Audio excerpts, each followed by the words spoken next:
20 ವರ್ಷದ ಆ ಯುವಕ ಜಲಿಯನ್ ವಾಲಾಬಾಗ್ ಹತ್ಯಾಕಾಂಡದ ಆ ನರಮೇಧದ ಪ್ರತ್ಯಕ್ಷದರ್ಶಿ. ಅವನಿಗೆ ಅದೊಂದು ದೊಡ್ಡ ಮರೆಯಲಾರದ ಆಘಾತ. ಅಂದೇ ಮುಗ್ಧರನ್ನು ಬಲಿ ತೆಗೆದುಕೊಂಡ ಡಯ್ಯರ್ನನ್ನು ಜೀವಸಹಿತ ಬಿಡುವುದಿಲ್ಲ ಎಂದು ಸಂಕಲ್ಪ ಮಾಡಿದ್ದ. ಮುಂದೆ ಬಂಧನವಾದಾಗ ತನ್ನ ಹೆಸರನ್ನು ರಾಮ್ ಮೊಹಮ್ಮದ್ ಸಿಂಗ್ ಆಜಾದ್ ಎಂದು ಹೇಳಿಕೊಂಡಿದ್ದ. ಅವನೇ ಸ್ವತಂತ್ರ ಹೋರಾಟಗಾರರು ಶಹೀದೆ ಆಜಮ್ ಎಂದು ಕರೆಯಲ್ಪಡುವ ಸರ್ದಾರ್ ಉಧಮ್ ಸಿಂಗ್. ಡಿಸೆಂಬರ್ 26, 1899ರಂದು ಪಂಜಾಬಿನ ಕಾಂಬೋಜ್ ಸಿಖ್ ಪರಿವಾರದ ತೆಹಲ್ ಸಿಂಗ್ ಮತ್ತು ನರೇನ್ ಕೌರ್ ದಂಪತಿಗಳಿಗೆ ಕಿರಿಯ ಮಗನಾಗಿ ಜನಿಸಿದ ಇವರನ್ನು ಶೇರ್ ಸಿಂಗ್ ಎಂದು ನಾಮಕರಣ ಮಾಡಿರ್ತಾರೆ. ಬಾಲ್ಯದಲ್ಲೇ ತಂದೆ ತಾಯಿಯನ್ನು ಕಳೆದುಕೊಂಡ ಇವರು ತನ್ನ ಅಣ್ಣನೊಂದಿಗೆ ಸೆಂಟ್ರಲ್ ಖಾಲ್ಸಾ ಅನಾಥಾಶ್ರಮದಲ್ಲಿ ಬೆಳೀತಾರೆ. ಪ್ರತಿಭಾವಂತ ಶೇರ್ ಸಿಂಗ್ ತನ್ನ ಮೆಟ್ರಿಕ್ಯುಲೇಷನ್ ಪರೀಕ್ಷೆಯಲ್ಲಿ ಉತ್ತೀರ್ಣನಾಗ್ತಾರೆ. ಜೊತೆಗೆ ಕಲೆ ಮತ್ತು ಕರಕುಶಲಗಳಲ್ಲೂ ಆಸಕ್ತಿ ಇಟ್ಟು ಕಲಿತಾರೆ. ಕೆಲವೇ ವರ್ಷಗಳಲ್ಲಿ ಅವರ ಅಣ್ಣನೂ ನಿಧನರಾಗ್ತಾರೆ. 13 ಏಪ್ರಿಲ್ 1919ರ ಬೈಸಾಖಿ ಹಬ್ಬದ ದಿನ. ಅಂದು ಜಲಿಯನ್ ವಾಲಾಬಾಗ್ನಲ್ಲಿ ನೆರೆದಿರುವ ಜನರಿಗೆ ಉಧಮ್ ಮತ್ತವರ ಸಹಚರರು ನೀರು ಕೊಡುವ ಕೆಲಸ ಮಾಡ್ತಿರ್ತಾರೆ. ನಿಶ್ಶಸ್ತ್ರ ಸಾರ್ವಜನಿಕರ ಮೇಲಾದ ಹಠಾತ್ ಗುಂಡಿನ ದಾಳಿ, ಸಾವಿರಾರು ಸಾವು ನೋವುಗಳು ಉಧಮ್ ಸಿಂಗ್ರನ್ನ ಬಹಳ ವಿಚಲಿತ ಮಾಡಿತು. ತನ್ನ ನಾಡಿಗಾಗಿ ಜೀವನ ಮೀಸಲಿಡಲು ನಿರ್ಧರಿಸಿದರು.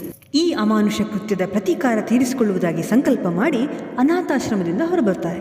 ಆತ್ಮನಿರ್ಭರರಾಗಬೇಕೆಂದು ದುಡಿಮೆಗಿಳಿತಾರೆ.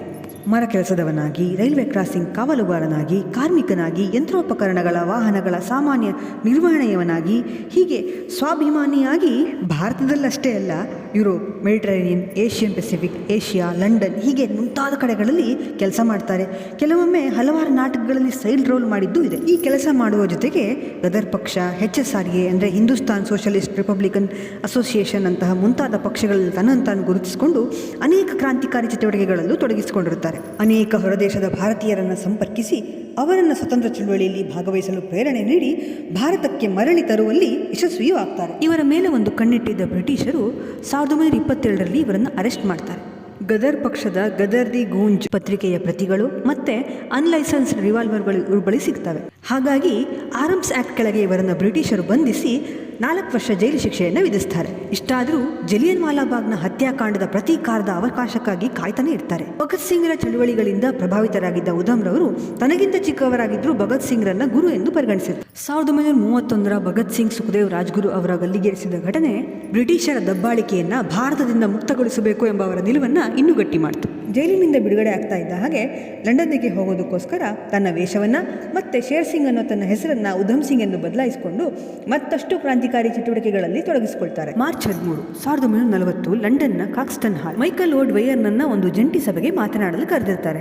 ಈ ಅವಕಾಶದ ಸಂಪೂರ್ಣ ಲಾಭವನ್ನು ಪಡೆದುಕೊಳ್ಳೋದಕ್ಕಾಗಿ ಉಧಮ್ ತನ್ನ ಪತ್ನಿಯ ಹೆಸರಲ್ಲಿ ಟಿಕೆಟ್ ತೆಗೆದುಕೊಂಡು ಆಂಗ್ಲರಂತೆ ವೇಷ ಧರಿಸಿಕೊಂಡು ಪುಸ್ತಕದಲ್ಲಿ ಬಂದೂಕನ್ನು ಬಚ್ಚಿಟ್ಟುಕೊಂಡು ಆ ಸಭೆಗೆ ಹೋಗ್ತಾರೆ. ಡ್ವೈಯರ್ ವೇದಿಕೆಗೆ ಹತ್ತಿರವಾಗ್ತಾ ಇದ್ದಾಗೆ ಉಧಮ್ ತನ್ನ ರಿವಾಲ್ವರ್ನಿಂದ ಗುಂಡು ಹಾರಿಸಿ ಅವನನ್ನ ಶೂಟ್ ಮಾಡಿ ತನ್ನ ಗುರಿ ಮುಟ್ಟಿದ್ದ. ನಾನು ನನ್ನ 21 ವರ್ಷಗಳ ಸಂಕಲ್ಪ ಪೂರ್ಣಗೊಳಿಸಿದ್ದೇನೆ. ನನ್ನ ದೇಶದ ಮುಗ್ಧ ಜನರನ್ನ ಆಡಳಿತದ ನೆಪದಲ್ಲಿ ಬಲಿ ತೆಗೆದುಕೊಂಡ ಬ್ರಿಟಿಷ್ ಅಧಿಕಾರಿಗಳ ಮೇಲಷ್ಟೇ ನನ್ನ ಸೇಡು ಎಂದು ರಿವಾಲ್ವರ್ ಒಪ್ಪಿಸಿ ನಗುತ್ತಾ ಶರಣಾದ.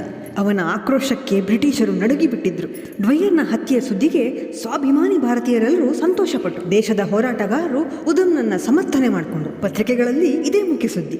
ಆದರೆ ಗಾಂಧಿ ಮತ್ತು ನೆಹರು ಮಾತ್ರ ಖಂಡಿಸಿದರು. ಕೋರ್ಟು ತೀರ್ಪು ಬರುವವರೆಗೂ ಉಧಮ್ನನ್ನ ಬ್ರಿಕ್ಸ್ಟನ್ ಕಾರಾಗೃಹದಲ್ಲಿ ಇರಿಸಲಾಯಿತು. ಅಲ್ಲಿಯೂ ಕ್ರಾಂತಿಕಾರಿ ಚಟುವಟಿಕೆಯನ್ನು ಬಿಟ್ಟಿರಲಿಲ್ಲ. ಉಪವಾಸ ಸತ್ಯಾಗ್ರಹವನ್ನು ಕೈಗೊಳ್ತಾರೆ. ಅದು 42 ದಿನಗಳ ಕಾಲ. ಬಲವಂತವಾಗಿ ಆಹಾರ ನೀಡೋದ್ರ ಮೂಲಕ ಬ್ರಿಟಿಷರು ಅವರ ಉಪವಾಸ ಸತ್ಯಾಗ್ರಹವನ್ನು ಮುರಿತಾರೆ. ಇವರ ಪರವಾಗಿ VK ಕೃಷ್ಣಮೆನನ್ ಮತ್ತೆ ಸೇಂಟ್ ಜಾನ್ ಹಚಿನ್ಸನ್ ವಾದ ಮಾಡ್ತಾರೆ. ವಿಚಾರಣೆ ಸಮಯದಲ್ಲೂ ಉಧಮ್ ಸಿಂಗ್, ನನಗೆ ಸಾಯಲು ಭಯವಿಲ್ಲ. ನನ್ನ ತಾಯ್ನಾಡಿನಲ್ಲಿ ಬ್ರಿಟಿಷ್ ಸಾಮ್ರಾಜ್ಯಶಾಹಿ ಆಡಳಿತದಿಂದ ನರಳ್ತಾ ಇದ್ದೀವಿ.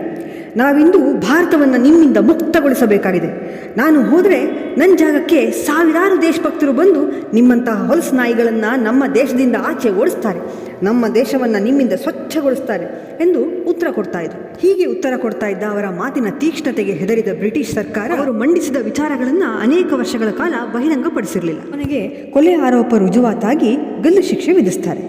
ಜುಲೈ 31, 1940 ಯುನೈಟೆಡ್ ಕಿಂಗ್ಡಮ್ನ ಪೆಂಟಾನ್ವಿಲ್ಲೆ ಕಾರಾಗೃಹದಲ್ಲಿ ಇವರನ್ನು ಗಲ್ಲಿಗೇರಿಸಲಾಯಿತು. ಒಬ್ಬ ಛಲಬಿಡದ ಸಾಹಸಿ, ಭಾರತ ಮಾತೆಯ 40ರ ಹರೆಯದ ಹೆಮ್ಮೆಯ ಪುತ್ರ ಸರ್ದಾರ್ ಉಧಮ್ ಸಿಂಗ್ ಈ ಲೋಕ ತ್ಯಜಿಸಿದ್ದ. ಅಸಂಖ್ಯಾತ ಅಮಾಯಕರ ಸಾವಿನ ಜಲಿಯನ್ ವಾಲಾಬಾಗ್ ಹತ್ಯಾಕಾಂಡಕ್ಕೆ ಸರಿಯಾದ ರೀತಿಯಲ್ಲಿ ಪ್ರತೀಕಾರ ತೀರಿಸಿಕೊಂಡಿದ್ದ. ಜೈ ಭಾರತ್ ಮಾತೆ.